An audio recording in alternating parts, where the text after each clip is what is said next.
For the past 8 years in 3 RVs, one of the first things that I've always done is put a rear view camera on the back of the RV. To me, this is an absolute safety item. It can be really difficult to judge distance to other cars using your side mirrors. So being able to look into a rear observation camera, and you're going to hear me call this a backup camera, observation camera. Really, it's an observation camera because it's not used just when backing up. You want to be able to look back there and see that, yeah, that car that looks like it's clear is actually behind the RV in the camera's view or not. So it's a real safety concern for large RVs like this. But on this RV, I wanted to take it up a notch. So we're going to be adding 4 more cameras to this setup. Real quick, let's catch you up on what's already been done. A couple of weeks ago when I put out our first project video, I did show you that I had already installed the camera on the back of the RV and the monitor in the truck. Now, installation of this camera on the back of the RV could not be simpler.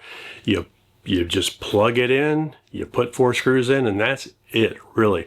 In fact, adding any camera on the back of this is easy because this RV, as well as our last 2 RVs, all had the Furrion camera mount already there with the wiring already there, so it makes it super easy. I will also note that that wiring, that pre-wiring that's up there, is connected to the same 12-volt system that all of the marker lights and running lights are connected to as well. So they only come on when you're actually connected to the truck. That 12 volt comes from the truck. That is a good thing because if it were like it was on our very first RV, it was wired into the RV's 12 volt system, and then the camera is running 24/7 even though it's not transmitting to anything, and it can drain your battery. I also showed you the counterpart piece up in the truck, and that is the Furrion 7-inch monitor. I think they make a 5, a 7, and a 9, I'm not sure, but the 7 is a really good size because we're going to have multiple cameras on it. I also showed you the new bullet point mounting system up in the truck. Love that. I'll have links to all of that gear down below. I also did want to mention, because a lot of you asked after that video about how I did the wiring in the truck, and that goes way back to when we first got the truck. Our truck has the Upfitter switches, which are the switches up on the ceiling up here. Those are connected to a relay system under the hood. So when you flip on one of those, a relay flips under there, and it supplies power to a line. Now, it's up to you to wire that line in. For us, the way ours was set up, because this has been different in every Ford truck that we've seen, there's a bundle up there. You have to wire that bundle to another bundle that's a pass-through bundle to go through the firewall, and that is down on the passenger side in the footrest area. From there, I have to wire from that bundle down there in the footrest area up over the dash and underneath that tray. Underneath that tray, I just have the female 12 volts that are common in cars because that's how most of your accessories connect. So it's super easy once that wiring is done. Again, it's a huge pain in the rear to begin with. Once that wiring is done, it's just a matter of plugging things in under there, and then I can operate them via the switches. Now let's move on to those other 4 cameras and one special tool that helped me with this project. Normally when I work on the cameras or I work on the brakes or anything like that, I have to hook up the truck to the 7-way because the 7-way provides the 12 volt power for all the running lights on here as well as the rear camera. Also in the past, when I've had to bleed the brakes, what I've had to do then is I could hook up the truck and push the brake to bleed them. But what I usually end up doing is pulling the breakaway cable, running over, bleeding the brake, running back, plugging it back in, because I just don't want the brake controller just 100% that long. But a much better way would be if I could, have somebody in the truck pressing the brake. But this new tool here fixes all of that. Check this thing out. It's a little like tiny ammo box, like smaller than a regular ammo box, and it's got a 7-way right built into it, as well as a charging port. Now, it also has adapters for round 7-way, 1, 2, 3, 6-way, as well as the flat connections. So you can test all of those types of connections. It comes with a remote, and you can see on the remote, I've got tail lights, 12 volt aux, left turn, right turn, brake lights. So I can test all of those things. And what I'm going to be using is the tail light connection.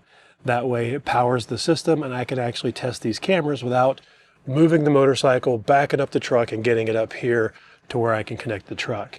Now, if I were bleeding brakes, I could just click the brake thing. So let me show you real quick how this works, and then we're going to get into actually working on all these cameras. And you'll see I got a green light when I plug that in.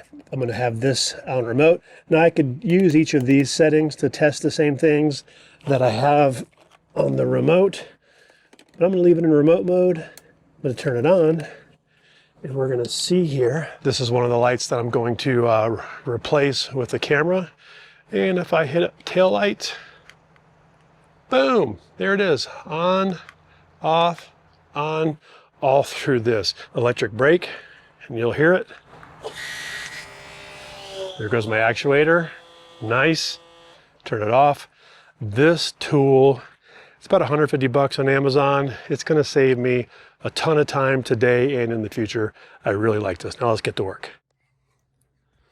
So I got to thinking while I was editing this video that maybe you might want one of these cool changing lanes hats that I'm showing off in there. There's only 9 days left, so you got to get them now. We have this style, the style you've been seeing me wear, and a whole bunch of other styles. So there'll be a link down below. Go check it out. Support the channel. Get your changing lanes hat. First test today is on the main backup camera. I call it a backup camera, but it's really a rear observation camera. I use it more for observing behind us while traveling than I do for backing up. Now, that combined with these new cameras might change that a bit, but my first goal is to get a better signal. Now, it works okay, but it's not like 30 frames per second. I can see it kind of stutters and spits and starts. Every now and then, it cuts out completely, but for a very short time. And that's acceptable, especially considering the fact that I have no additional antennas or anything all the way from the very rear of this to the, obviously to the cab. I want to see if I can get a better signal. Now, the VisionWorks camera that we had, I think I showed you in the last video, that thing just had ginormous antennas that I don't want in here. And I don't know if it would be any better or not, but our VisionWorks camera, even though it had bigger antennas, still needed an extension. They don't make an extension designed for the Furrion. I just bought this one that's made for VisionWorks. It's the same kind of coax connection, so I could basically take this, put it up there, and move the antenna and run it all the way up as far as I can go on the roof. I think this is 35 feet. So I'm going to cut to the chase here on this particular part of the install. I did a little research on whether or not there would be any compatibility issues with that cable extension between the VisionWorks and the Furrion system.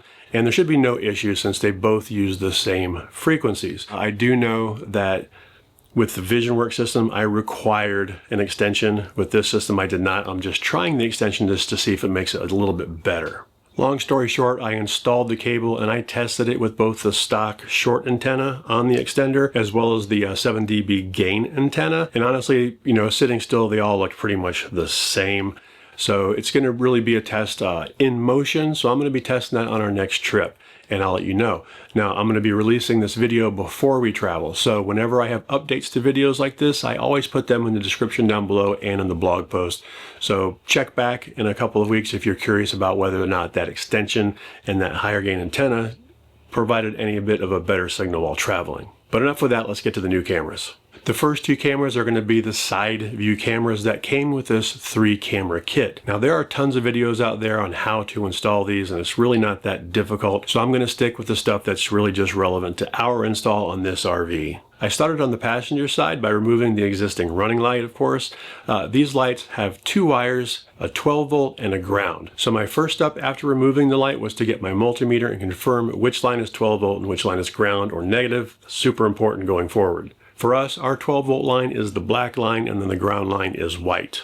The cameras, on the other hand, have 4 wires. They have a 12 volt for the camera, a 12 volt for the light, a ground, and a trigger. Now, we're not going to be using that trigger. That's for like if you're going to connect it to a turn signal and you want it to come on automatically.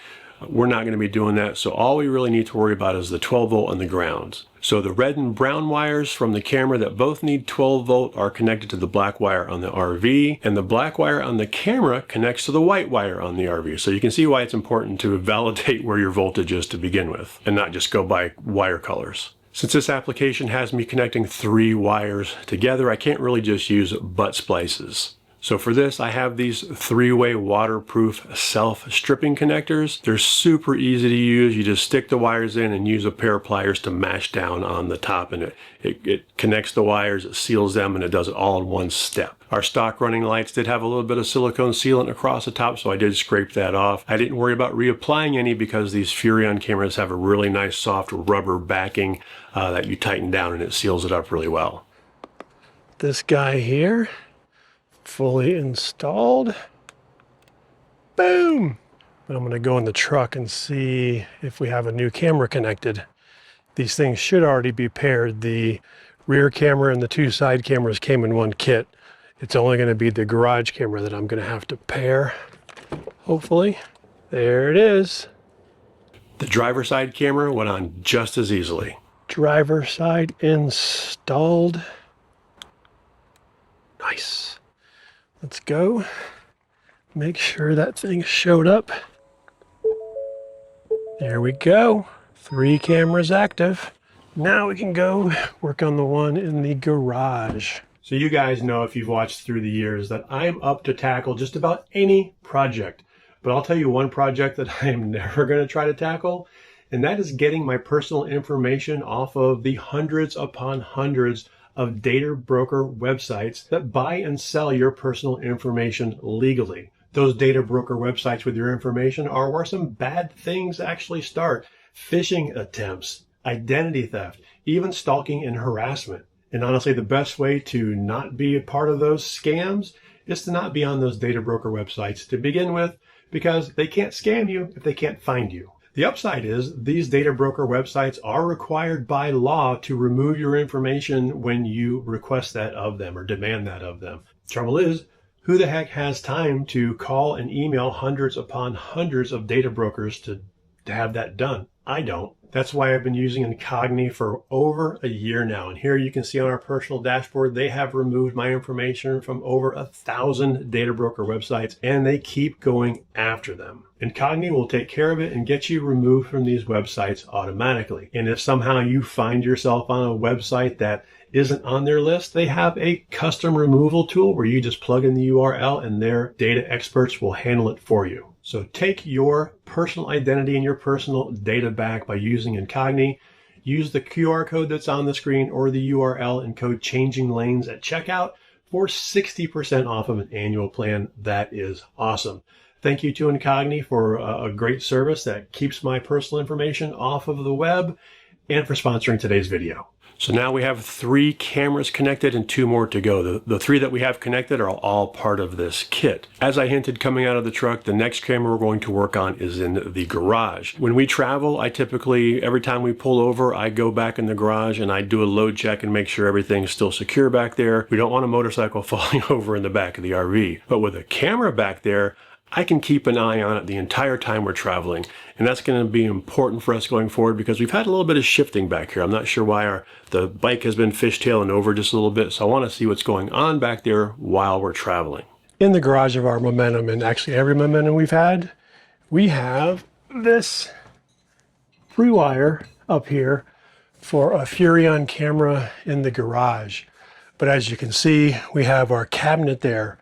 So what I'm thinking is I can just run the cable out, and this is the actual camera, and just mount it to the ceiling here. Hopefully I have enough slack in the cable behind there, but if not, we do have an extension here I can just wire in directly, and pretty much as much cable as I need. Okay, you can see I got plenty of wire coming out here to basically mount this camera right here. I almost forgot, before I do that, I want to make sure that this thing turns on with 12 volt power. Nice! Before I go mounting it, I want to hook up the antenna and see that it connects. I need to get it paired up and do that thing. I think there's a pairing button on here. Okay, so got the antenna on here, and I looked up how to pair it, and it's really super simple. You basically turn both devices on. I'll go out to the truck, put the monitor in pairing mode, come back here, push this button for 2 to 5 seconds, and it should pair up. Camera profile. Okay, so you can set up to 3 different camera profiles for like 3 different RVs or sets of cameras. I'm not going to do that. Profile setting. Camera pairing, pair, right, 29 seconds. 28, 27, 26. Pairing of the garage camera to the Furrion system initially wasn't very smooth. I would get it to say that it was connected, but I wouldn't get a video signal. So I decided to just pull the monitor out of the truck and take it back here right by the camera in the garage/office. I brought the monitor back here and it still said connected, but I had a little red X over the link symbol. So I unpaired it and repaired it all back here, and now I am connected. So maybe it just wasn't getting a full pairing or something when it was out here, but it's connected now and I can see I've got 2 bars on the camera. So that looks good. So now that it's paired and connected, it's time to physically install that camera. I did a little test with it sitting right here, and I angled this down as far as it would go, and the angle looks good. So I think it'll be simpler. I'll get some short screws, screw that in here. Alrighty, this is all mounted up here. Got a little hole in the back there, but it's above the cabinet and you can't see it. This, I mounted this here, got the antenna on, didn't need this. Do one more check in the truck. See if we're all connected. And we will call the Furrion side of the camera projects good.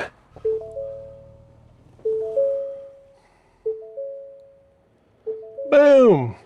That's nice. So today's camera installation / activity is going to be on the truck. Now you guys might remember a few years back I replaced the bed camera with a third-party version that has a lot better resolution. It really helps with things like backing up to the ball or to the hitch. You can just see better. But I'm going to take it one step further. That same company, Custom Solutions PNW, he also has another camera that is designed to go anywhere. Kind of, you could put it on the side so you can watch the ball come in. I think I'm going to put ours on the toolbox, but down low so I can get a better view of the hitch and ball lineup. This is a little bit more of a complex install. The one that I installed before, it was basically just swapping out that camera up there, and really easy. Pop out the old one, pop in the new one, it just works. This new one is connected to a harness that terminates, the place I connect to terminates up under the spare tires. I'll have to figure out where and how this thing is going to route so that I can run it from down below there, up through the sidewall, and over to the toolbox. Looks like it's just terminated here. They said it'd be tied up, but this is just a termination. And this is definitely a 12 pin, just like I'm looking for. So when it came to running that wire down behind the taillight so I could get to that harness, as I was looking at it, turns out the hole that I was going through, the very furthest one in the back of the bed before it extends out, that went down behind the taillight. So I'm not even sure I really needed to install that, maybe just to help kind of feed it down. I came through the hole and I went down behind the tail light here, so I'm not inside this cavity. So I got that cable routed down behind the tail light and up over the frame, and then I used their little pigtail that goes between the truck wiring harness and that wire. From there, I just pulled as much slack up as I could into the bed of the truck so I could see if I had enough to actually run across and get to that camera. I don't know I'm gonna have enough slack. That's not enough. I'm short by like maybe 6 inches. So for now, this is just gonna lay like this, and I'll have to order a longer cable. So this is gonna be a temporary line that we have here. But let's at least go see what it looks like. See if the camera's like right side up or upside down or anything weird. So it's reversed, like I'm looking in a mirror, which is fine, because I think that's the same way the bed camera is. Yeah, alcohol on the right. So that's fine. That's what I'm used to. So perfect. For now, I'm leaving that slightly too short cable as is, just kind of laying there in the bed while I figure out if where I have it placed is where I really want it. Now, I just use one of my own cheap little adhesive GoPro mounts, so I can pull that off, stick a new one on, I can move it all around. There's a chance that I might want to move it over to the side so that I can see the hitch as we're coming in this way and then going down. Kind of just have to play around with it and see what actually works best. And then once I do, I'll get the proper cable if I decide to leave it where it is. Hitching up our first day was perfect. I used the Custom Solutions bed camera to get a rough alignment, and then I used my new camera in the bed of the truck to nail it. Nailed it. First try. Nice. Turning on cameras for the first time. Come on. Oh, we got them. We got them. I left the lights on so we could see. So the cameras are doing great. You can see here. That's the Custom Solutions PNW camera there. All 4 cameras working great there. The rear camera is a lot smoother than it was with the booster antenna, the 7 dB antenna, so going to keep all of that. Per usual, if you have any questions, put those down below. I do try to read and answer as many as I can. If you haven't already, please subscribe, please click that bell. Thank you for watching. We'll see you next week.